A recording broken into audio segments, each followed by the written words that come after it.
Hi, everybody at the Elephant and Castle community. It's Nick from Retribe, and joining me today is Eva Espinosa, who is a businesswoman and a life coach, and she's got a lot of secrets.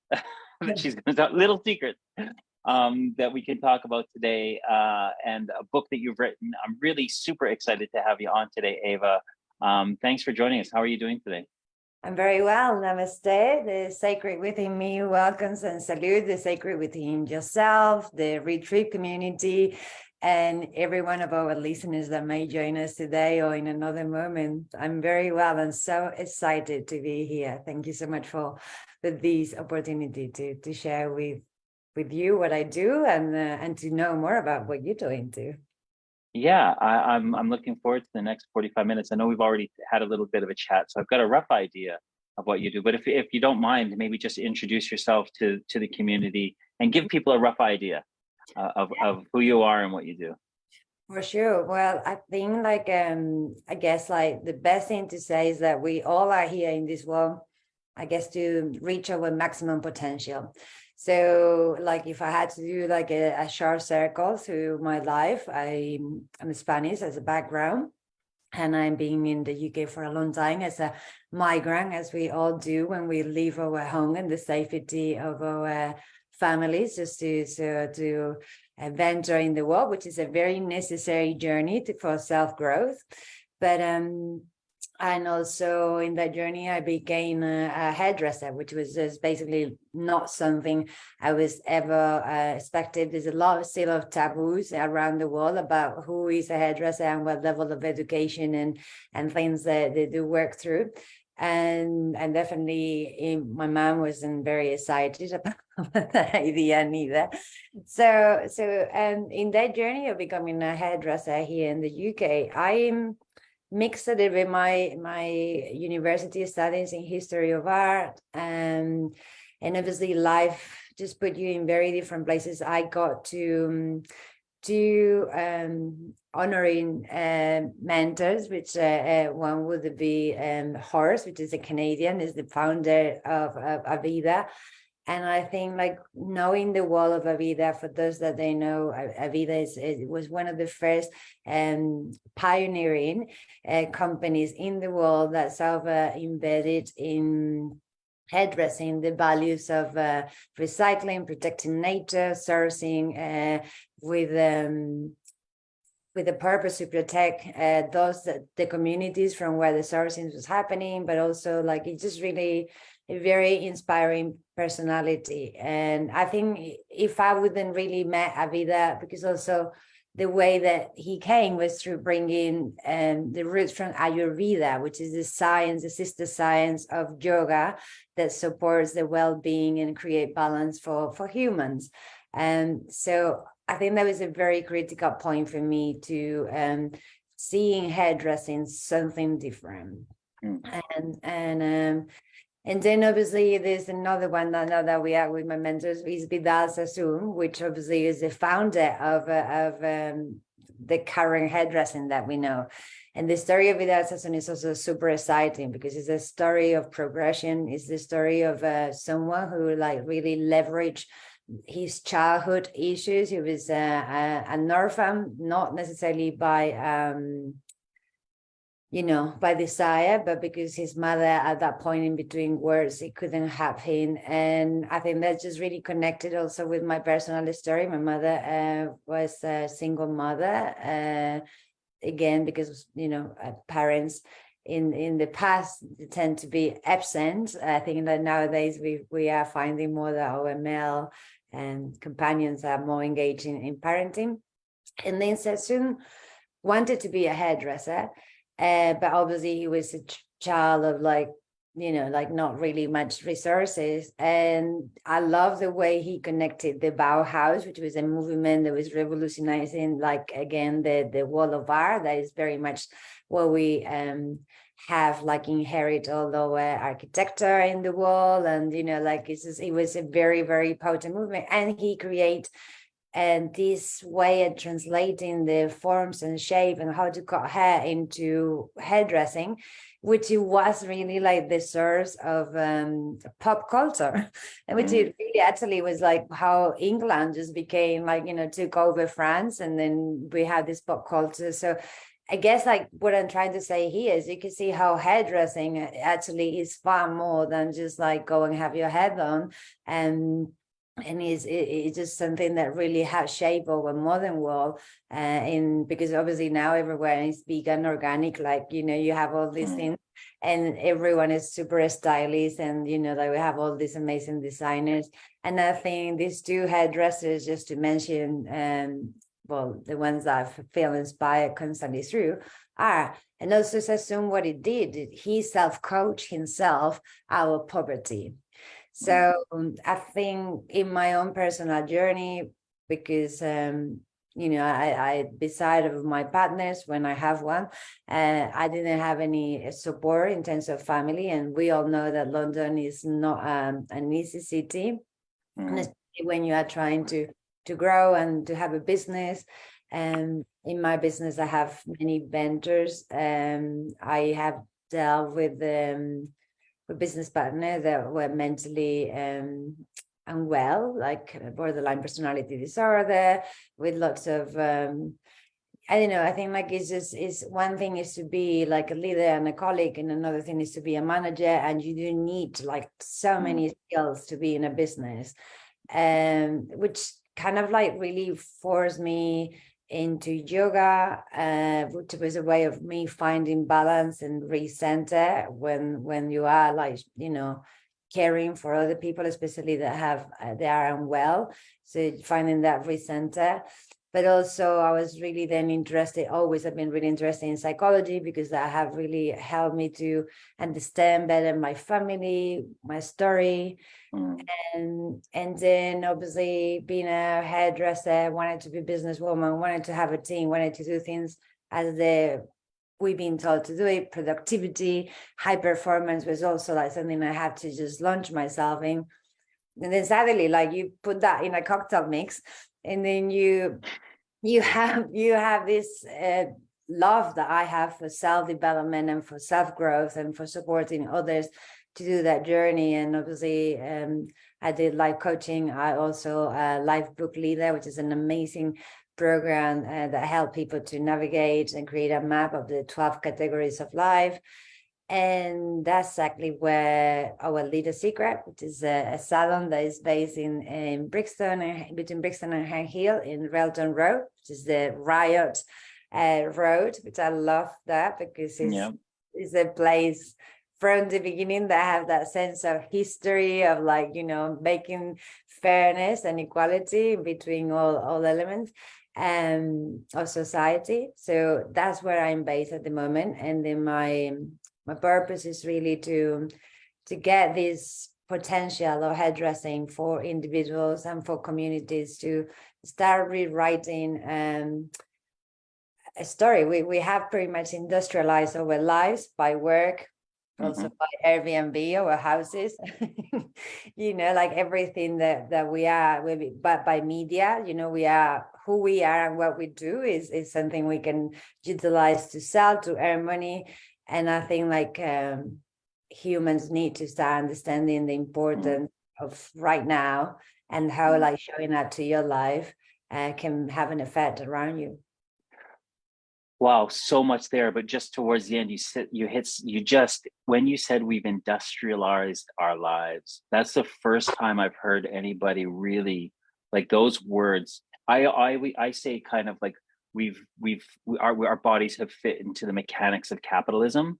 We've been siloed, but to hear you say we've industrialized our lives that way really hit home. And the fact that, we wake up in the morning and we just think about getting to work, showing up, making money, buying a new suit, getting a lease of a nice fancy car, upgrading my cable system so that I have more sports packages, getting a nice pair of shiny shoes in case I'm going on a date on the weekend, getting the new fragrances, getting the shiny watch. All of these things, the things that we've done to make our bodies look a certain way in this world, and for our persona to come across as a way of success that way. Just I did all of that, and it made me feel so empty, because they were just facades, and inside was this man that was just trying to become a man and to find a purpose. And I love your story. I love what you're doing now. I want to dive more into it. I want to talk about, I think that the time that I mentioned that I went to a Vidal Sassoon workshop at the old Hammersmith, I think it was the Hammersmith Apollo, not the Apollo, the Astoria. I think it's torn down now, but it was a theater that they used and it was art. It was beautiful. It was over 20 years ago. And it was one of the most amazing experiences I've ever had, was watching these stylists go to work on a stage. It was pretty amazing, and I've been a fan of Sassoon ever since, because I've learned more, like you said, the story of the architecture and the angles, and really trying to make a haircut not a haircut. And he And was so graceful, like he was just like his whole figure, he was just elegance in himself, like I think Vidal embedded. I think that's kind of like what I think you touch in that thing of like we bring things to our life that sort of like have the values or have the representation of who we want to become, but it's not until we actually embody and those qualities that we start having the effect, the feelings that we're certain. So having something but not actually not being part of who you are, it leaves that sense of emptiness, which is actually perfect for the capitalist system, because I feel empty. Okay, let's get something online, and like, oh, I just don't have friends, but let's go into launch I'm not gonna think about it, but yeah, like cable TV and watch like forever, like Netflix, yeah. So we are actually always I think that's a human story, and for forever, and it's like, but now we have so many resources, and again, it's like we have the perfect opportunity to really start. We don't have to just kind of like like even yesterday I was in a co-working space in Holborn, and it's like you find like the way London has been made, and you have this gene that have like bars, and they have shops, and they have food, and they're really trying to put like, it's like a spaceship, to put like lots of different people in a spaceship and recreate a community. And the same sense of the co-working space is that a lot of individuals, and there's like there's like tap for beer, and there's like drinks, and there's like you can do your food, but it's all of them are disassociated, but they're working in one space. So in a way, we have like the way I see is like we have the preconditions, but we had to be very careful about like how but because otherwise we recreate exactly the same. And I think when you observe history, it's always a little bit of the same recreation, then some separation, and then the ones that can access to this well-being, they become more poor, and then the ones that, and I think especially for what we have gone lately on the world with COVID and with economy, and the level of fear that has been put into us, and the level of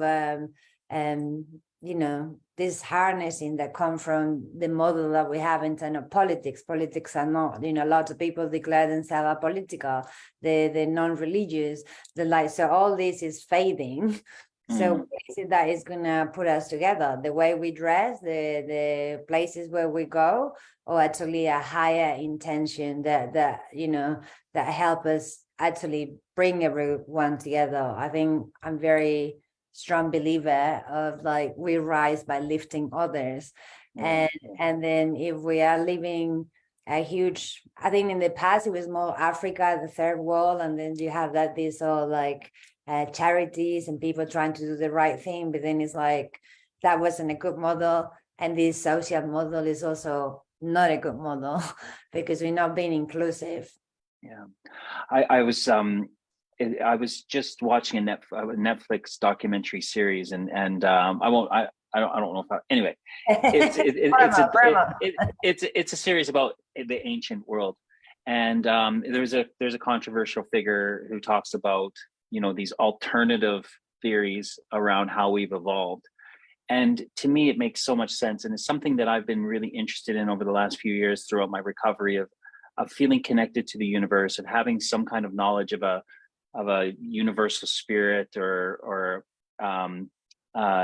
you know, how other people call it, source or God, or you know, and I know words create antipathies, they upset people certain ways because of old ideas and prejudice. But really, I mean, there is this idea of something, that we are not just, you know, these humans on this planet, and we are connected to something, and more importantly, we're connected to our past. And in it, there's this line that he says we're a species now that have amnesia. We've forgotten about where we come from, and we've been, as you talked about, siloed and industrialized into capitalism, where we've lost our purpose, we've lost our identity, we've forgotten what being a human really is. And for me, that's my journey now, is to realize that I'm not the center of anything. I'm just a part of humanity, and that no one is better than or worse than anyone else. And that if we can get rid, and I have this kind of idea of forgetting to remember, and it's not forgetting to remember something, it's forgetting to remember who we are, forgetting all the stuff that we've been taught, to remember that we're really just children of the universe. But Ava, and I'm sure you come across it a lot too, is that the language that brings about, again, brings about prejudice towards people, because they call it woo-woo language, or kind of lefty, you know, yeah. Tree hugging, yoga, granola eating, yoga, namaste, like everything that we say. A lot of people have kind of feelings towards it. And do you have struggles with regards to the language and communicating to people? Yeah, I think like what I do, like I say namaste because I think it really first is cultural appropriation for sure. But it's just like, if you want to see it that way, but the word namaste is actually like, you know, like when people say namaste first, like, and this is something that in Hindu culture, like people respect each other's body and space because they are aware of the energy that's around us. So we are very much into cuddle people and do these. But actually, if you think about energy, and for those that are thinking is woo-woo, I set an example, like say that I commit a crime and then I flee the scene, and then the police bring a dog, like few hours later, and that dog is able to recognize my essence there. One strand of my hair that I may have left in the scene will place me where I am, and they will give them information. And also that strand of hair, just to bring it to home to hairdressing, it will also, if we analyze it, will give me my sex, and you know, like how was my diet in the hair that has been growing, and a lot of information about my DNA or whatever. So that all is energy, and we need to realize that that's basically what other cultures have recognized and others not. What it happened into the construction of Europe and again the world and the Western is that lots of the rituals that we have, they were secularized. So what happened when kind of Christ come, and that's what it's funny that like for many, especially because Catholicism was really imposed in Europe, and also when it went away,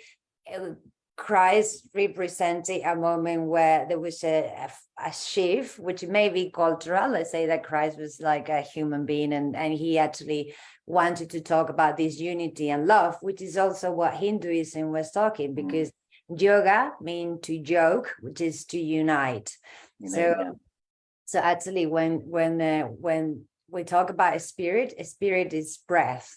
So a spirit is life force. We come to the wall because we inhale, and we go up the wall because we stop actually, you know, like breathing. So that's a spirit. So that comes from spirituality. So that's when we are thinking about spirituality, I think it's important to not like label it. And I know that there's again what we say in that journey of like, if you have a turban, you are like, so if you have like you know, like if you're a priest, that's spirituality. Like, so we have certain visions, because that secularization of the rituals, as I say, Romans and Greeks, will have gods in their home, will talk to gods, they will have rituals, they will have, even in Greece nowadays, you go to houses and the deaf people are in a home at the entrance of the house.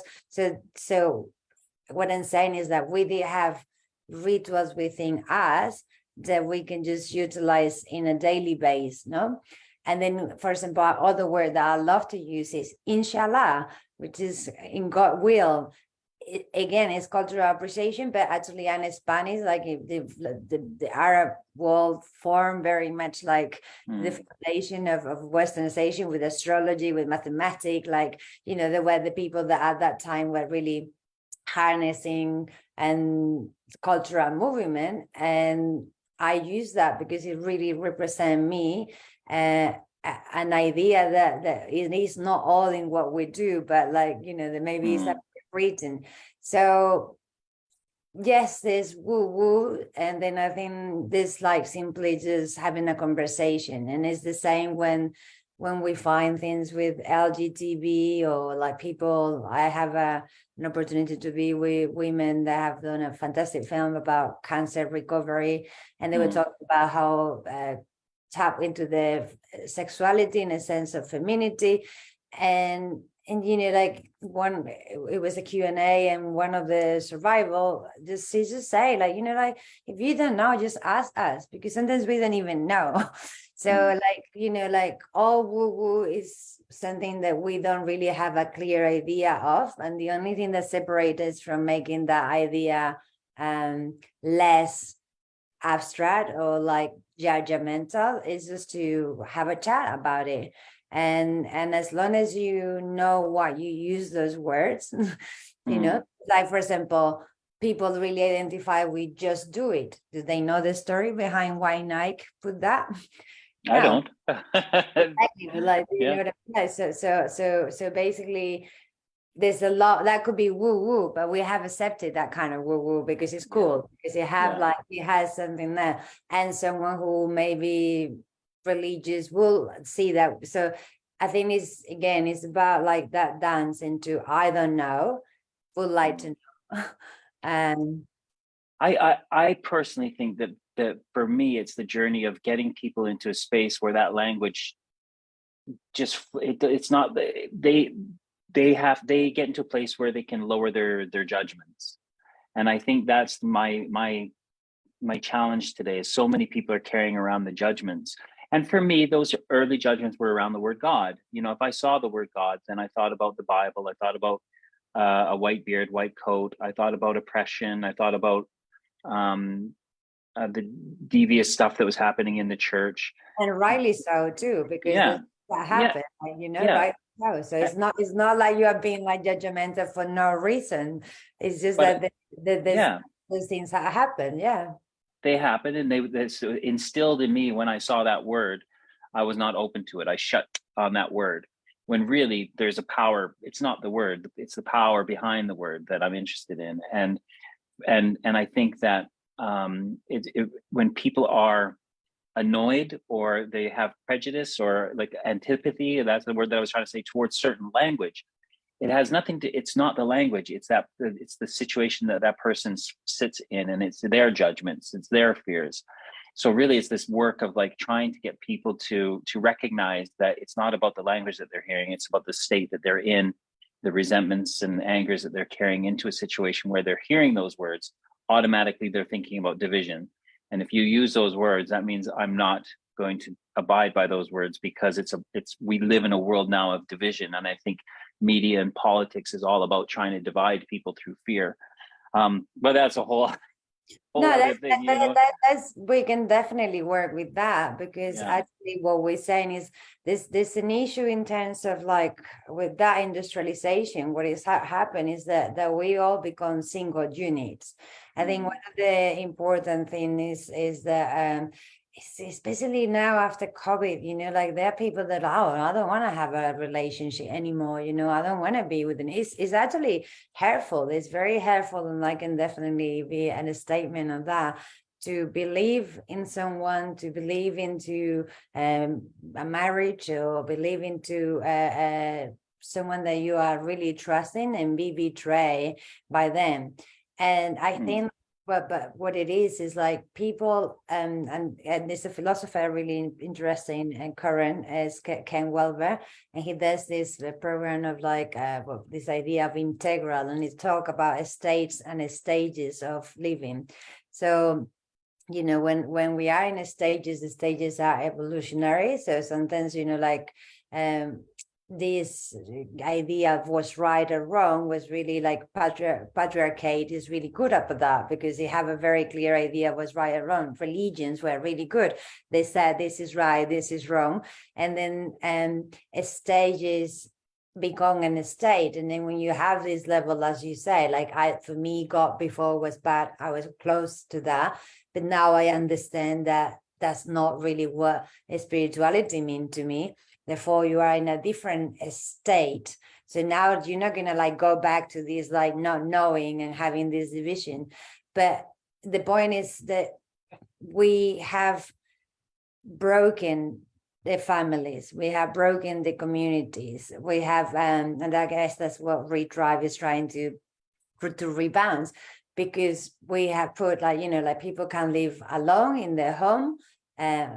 Obviously, like it's very expensive, but they can get food delivered to them. They don't have to go. And actually, like if you think about it, like COVID was a global experiment about how can we really like have people living in one single place without living. We pretty much spent 2 years in whichever conditions you were in your housing and however like resources you have, just in prison in a way to protect other people. But this was the first like ever in history that we are aware that this happened simultaneously to all classes and to all people around the world. And it was a very important, and I think we haven't really like dive enough on what that means and how we can look into it. But the point is that humans from the very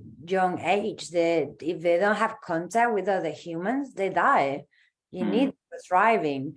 And I think it's the same in terms of like building your work or whatever. You working in isolation doesn't bring teams to bring good ideas forward, and not having a family doesn't really, you are probably safe around the things you control, but you will feel very unsafe going to other situations because, so I think it's important to realize that women entering the workforce broke a system of families and where like there was someone that was always keeping that fire, that was that center, and that just really was very destructive for another sense of security that was formed for a very long time.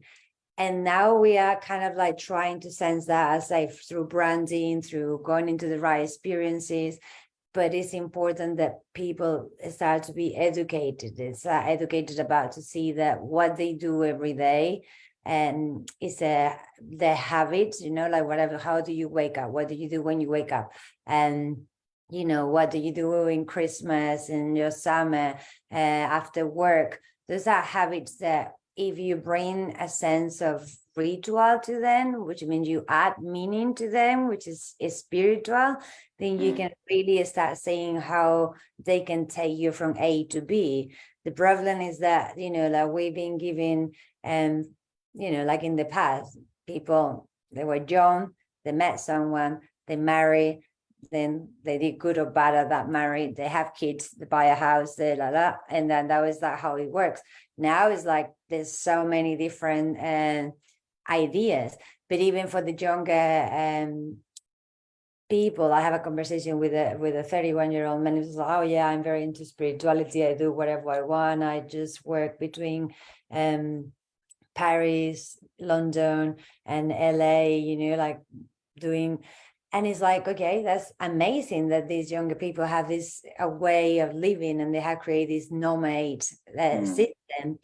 But there were so many preconditions and so many other people that created those situations that in a way, because they're not really having to do that by creating community with anyone just through leveraging their work. If you have all these resources, in a way, you're going to have to keep your mind super sharp to stay attuned, because actually having kids is a very amazing way of creating self-development in your life, because your kids will show you the shadow that your partners may have not show it to you, and you will see yourself reflected, and then you see the story that you carry with you, because you see like how, oh, my parents did that to me, and this is why I don't want to do that to them. No. So again, it's always going to come back to the same thing, you know. Always going to come back of like, can I keep a relationship? Can I trust someone else? Can I trust myself to do what I'm going to do, you know? So no matter where we're going, we're always going to come back to that center, I think. Yeah, I think so too. I love the way you speak about it. It makes it very, very easy for me to understand. I'm wondering, where on your journey, I know you talk about growing up in Spain and coming here, and I know that I've moved countries several times. I was born in Canada, and I've always considered England home. I think I considered it home before I actually lived here.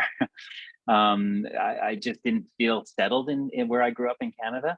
And I've been very nomadic for a lot of my time. And I think that was really for me in a quest to find purpose, which I did find when I was 45 years old after having different careers, you know, in TV and in advertising. And I'm wondering so for me, my awareness started to happening, my ability to see different perspectives happened when I was around 45 years old. And it's been roughly a 7-year journey now for me to get to where I am, which I consider myself a little wee baby, a baby in the universe. Fantastic. We love that. Like, yeah, I'm a fifth, always fun. yeah. So I'm a little wee baby in the universe, and I love it. I love not knowing. I love unlearning and relearning. So I'm just wondering, where on your journey, from a young child in Spain to getting to where you are now, where did you start to see and feel, this, I suppose, the first lights of your purpose, or sparks or embers? Okay, so that's our purpose is always within us. In terms of like, like there's this in Tao philosophy, like is soulfulness. So basically the soul have all the information. For yoga, that soul is, that purpose is in the heart. The heart is the center that knows. And in society is the mind that knows. So I think it's a very interlinked, like journey, because obviously we have like very different cultural movements when you think about that. It's a very interesting question, because right now, like I have been married for 10 years, and inside my wedding ring it say home is with you. And that was a relationship that no longer is active in my life, and it's been a very, very ended in a very tragic way. I was meant to be by now living in Australia, and it's funny when you actually say, where is home? My home was with that person. My home was with that journey of like of being and forming a new life in Australia. My home is with my mother. Wherever my mother is, that's my home. And my home is in Spain, because that's kind of like where the roots, that's where when I go to when I see that landscape, it just feels like home to me. My home is in London, because like I grew up here, I self-made myself here. My home is a little secret, because I have such an incredible drive for community, for the people I serve, that are really like my family here. That they're not it's not like that functional family that you go with Christmas, but they are really so lucky to have people that actually I can see that they do care, and sometimes they even care more than people that have considered friends or so.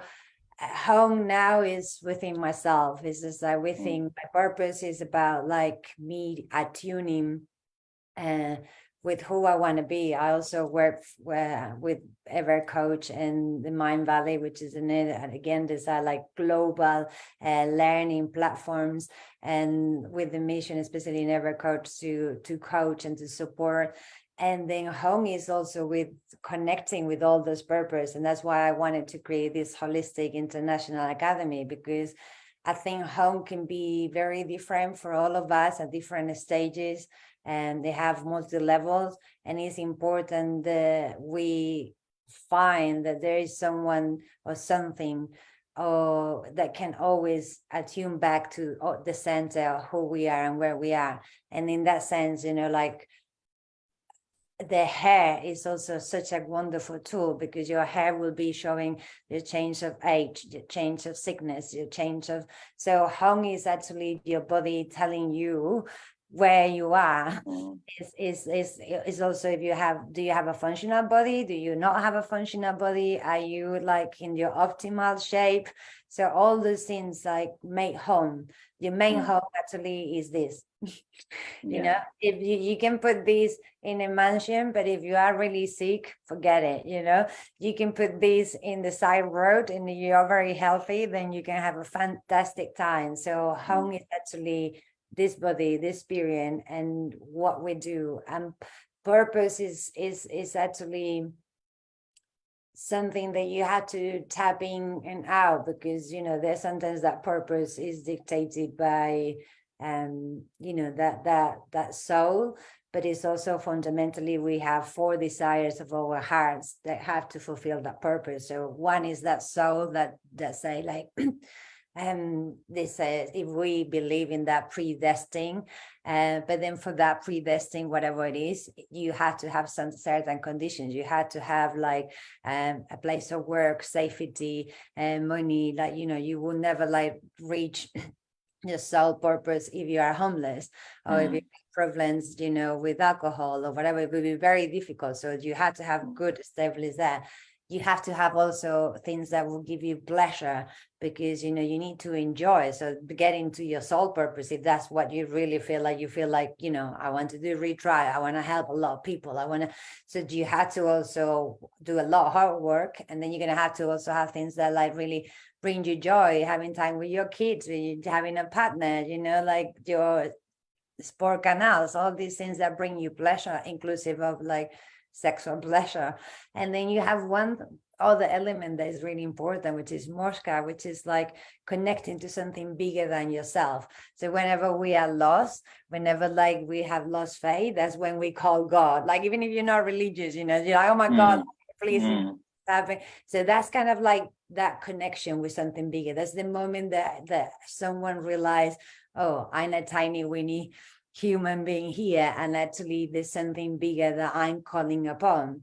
So all those things are like what will help your purpose to be followed. And that's why I think coaching is a key, because it's like coaching is mentoring too. Not always, obviously, the process of coaching is taking someone from A to B, but actually we are everyone. You can learn from everyone, and every one of us in every of our actions can be supporting other people in their lives. If you go to the street and smile to people, and if you connect to them and you look into the eyes and ask them with interest, how are you? And like you hold that space for someone, you're actually showing different values. Like, it's funny how like I do this as a base. And it's funny how like people just like will look at you, and then they're not, you can see that person is not connected. It's in a story that he has or she has created that is kind of like a wetsuit. They're not really in the environment, like, so I think understanding that we are all tools to develop our purpose and to create that sense of humanity back, to bring I think my shaman says something really interesting, because that's another tool that I brought in, more like moon flows, astrology, what it means. We've been having a lot of periods of like in between eclipses, and like there's also like an energy above up that it may not be spiritual, but it's about the planets in conjunctions. And this is being used from ancient time and to know where we are. and this is shaping the experiences that we have. And what she say is that there's been a huge level of soul loss.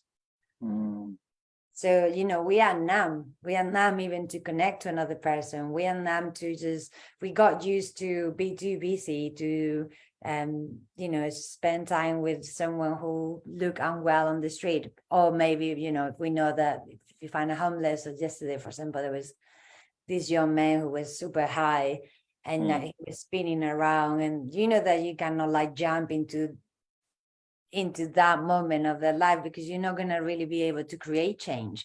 But that doesn't mean that we have to just be really mindful that we have to just pull these people in, that we have to be our elders, that we have to see our journey, even if we feel really young, as we will grow.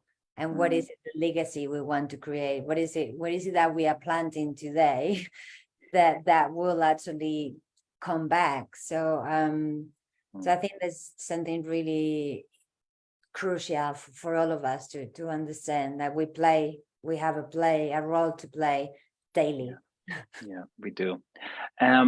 I'm really big into community, and I like to look at you know, different communities and different, especially in London, because there's so many little communities that make up a high street. In that high street is always going to be a few hairdressers and barbers, a couple of pubs, a couple of coffee shops, a couple of restaurants. The place that people go to, you know, to normally kind of talk and listen to someone is a hairdresser, a salon, or a barber's. And it's always been noted that barbers and hairdressers and hairstylists are some of the best, you know, pseudo psychologists because they're such great listeners. So let's talk about community, and let's talk about our little secret and your visions for what you're creating as a community space. As someone, well, you use your words. Please explain what our little secret is. So basically, what I understand is that hairdressing is a ritual. The ritual initiated when you, as Nick, decided that you want to have a haircut. And there's two ways of doing the haircuts. One is just like going next, like last time. And another is just if the person who's going to be doing your hair is actually say, what is it that you are having? What is it? You know, what is it that is working in your lives? To say, for example, there's people that they bring you a picture of when they were 20. They're like, it's a woman on her 20s, and now she's like 45, and she has 3 kids and a newborn, and you know, she have gray, and it's like, I want this, and it's like, well, are you this or not? So it's very, you know. So I think like our little secret is a very safe space.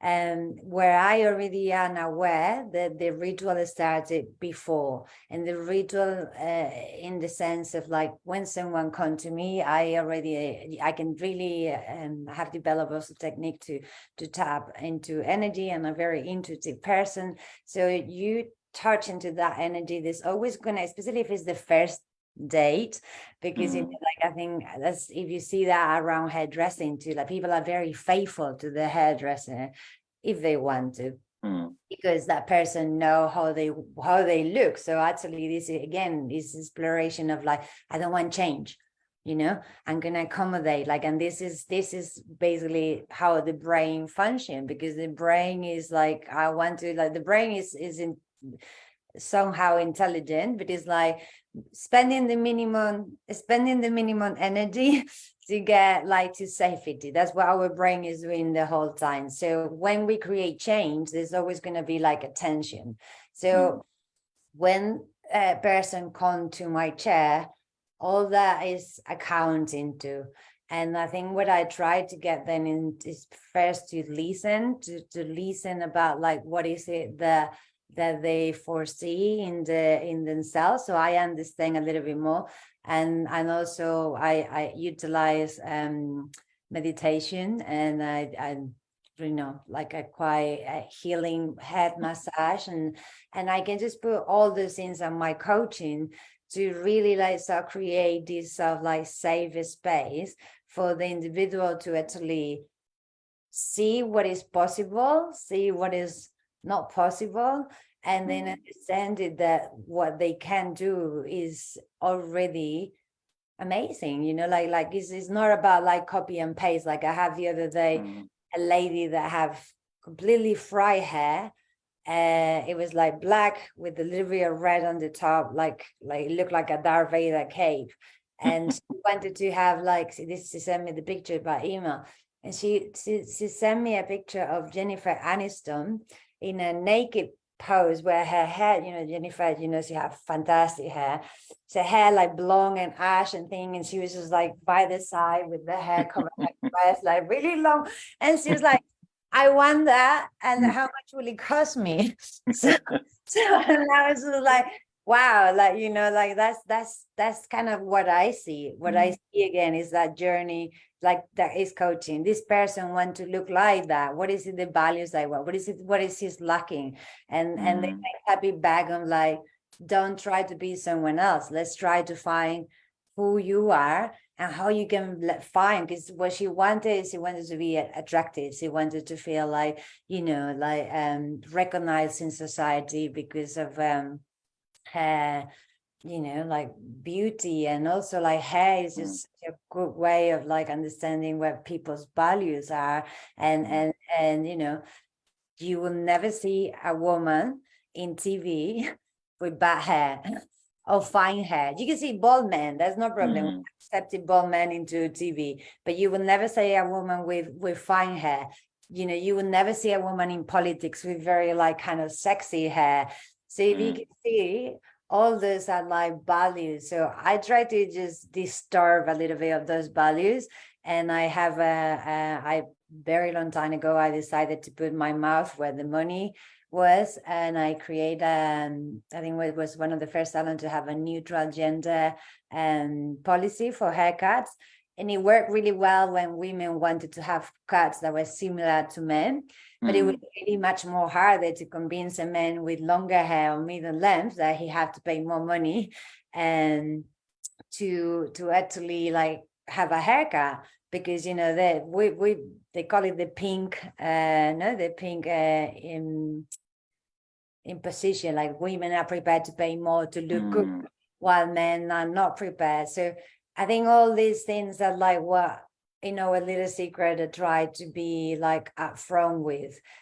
We have also right now amazing massages working with us. There's like Fashion Release, and I've been working with him for a very long time, sport massage or whatever. But there's again understanding that the body shape of memories. You know, if you have been really like in a depression, you're gonna be, or even overworking, you know, you're gonna have this body, and with this body it's very difficult to be happy, isn't it? Because if you are like this and you are not like that, then you're not gonna be fine. You need to just create movement.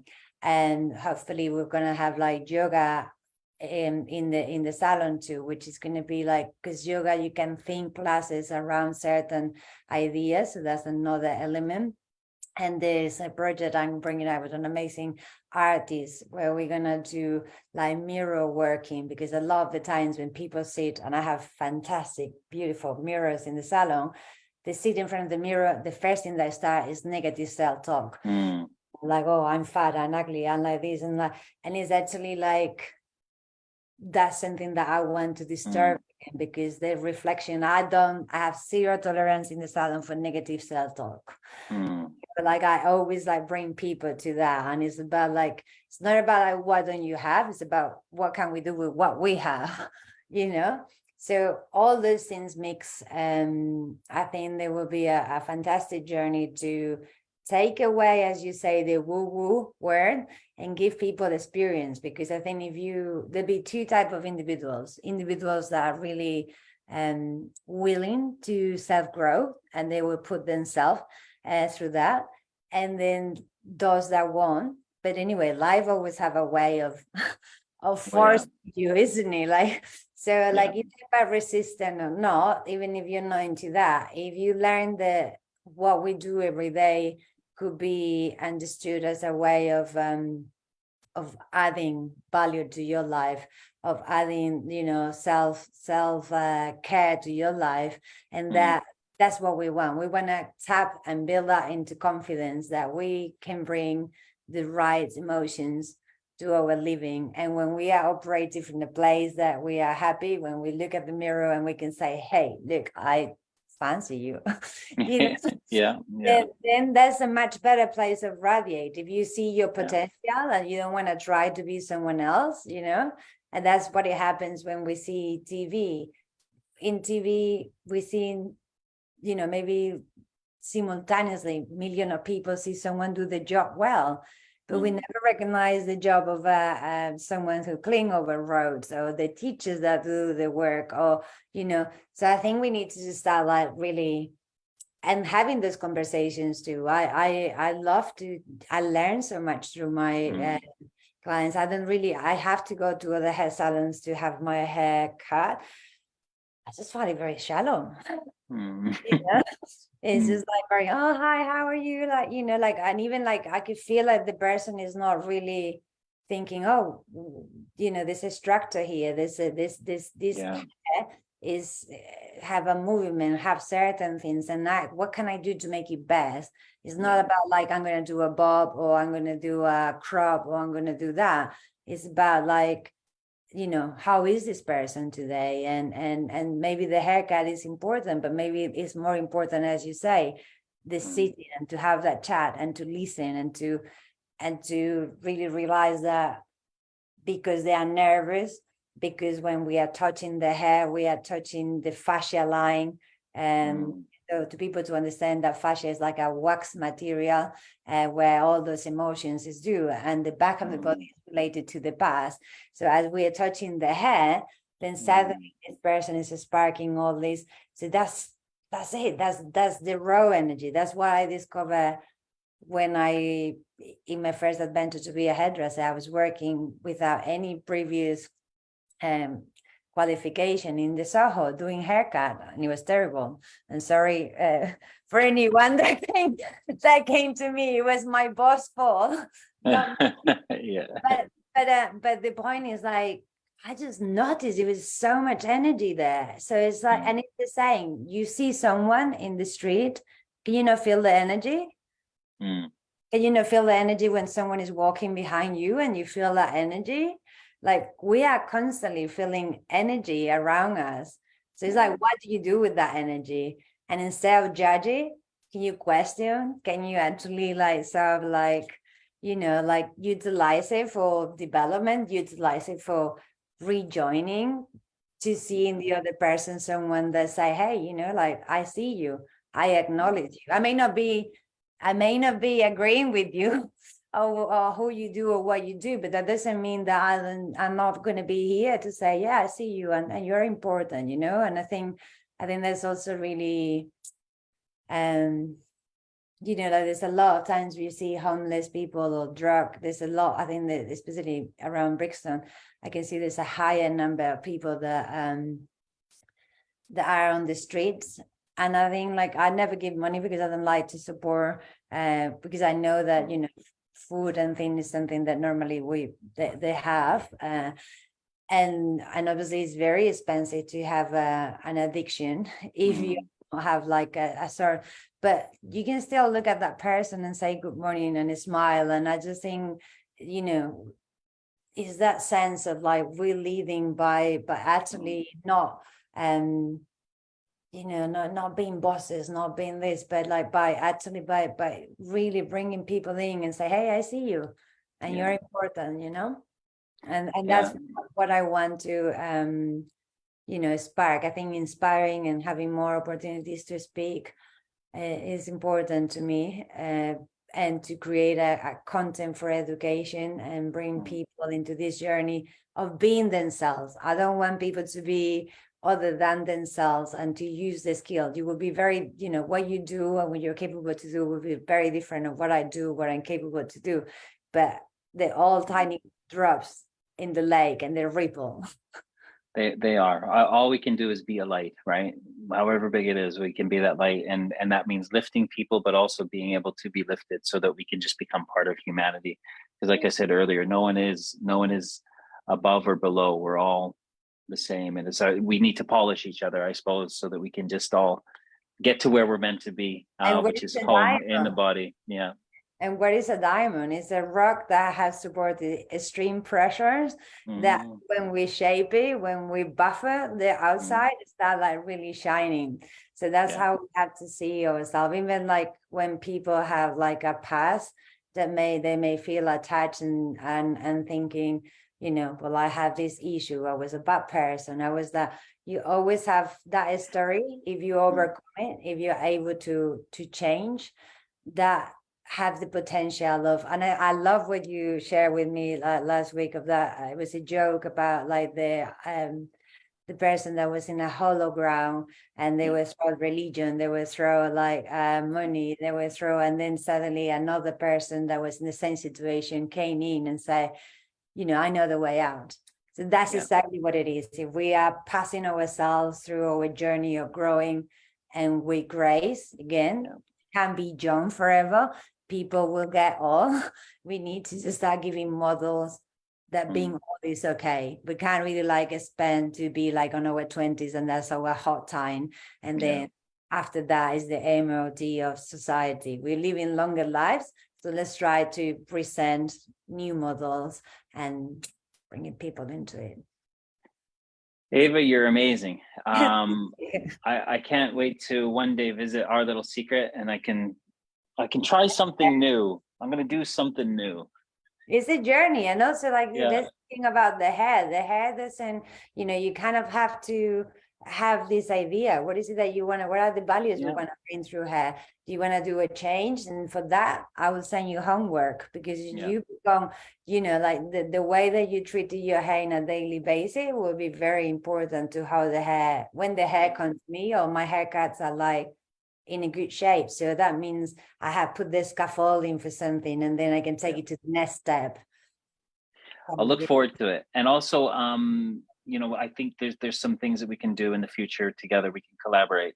So I'm Yeah, looking forward to being on this journey with you. Let's stay in touch. I would love And if you to. could just send me your contact details, Instagram, Facebook, and your website link, and I'll put them in the Facebook feed so that if anyone needs to get in touch with Ava, I'll put the links in the feed.